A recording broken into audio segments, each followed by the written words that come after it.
পৃথিবীর বিভিন্ন দেশের সর্বোচ্চ মুদ্রা বা টাকার নোট। ফিলিপাইনে 1000 পেসো, দক্ষিণ কোরিয়ায় 50,000 ওন, ফ্রান্সের সর্বোচ্চ ব্যাংকনোট 500 ইউরো, মালয়েশিয়ার সর্বোচ্চ ব্যাংকনোট 100 রিঙ্গিট, ইন্দোনেশিয়ায় 1 লক্ষ রুপিয়া, পাকিস্তানের সর্বোচ্চ নোট 5000 রুপি, থাইল্যান্ডে 1000 বাত, বাংলাদেশের সর্বোচ্চ ব্যাংকনোট 1000 টাকা, আজারবাইজানে 200 মানাত, কানাডায় 100 কানাডিয়ান ডলার, জার্মানিতে 500 ইউরো, আরব আমিরাতে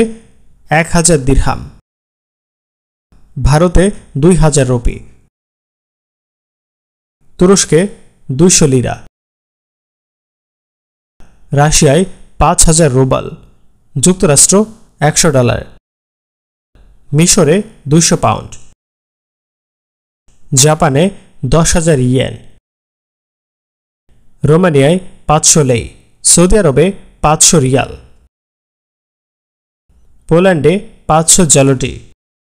ডেনমার্কের সর্বোচ্চ ব্যাংকনোট 1000 ক্রোনার, কেনিয়ায় 1000 শিলিং, অস্ট্রেলিয়ায় 100 অস্ট্রেলিয়ান ডলার, কুয়েতে সর্বোচ্চ নোট 20 কেডি, মিয়ানমারে 10,000 কিয়াত, ব্রাজিলে 200 রিয়াল।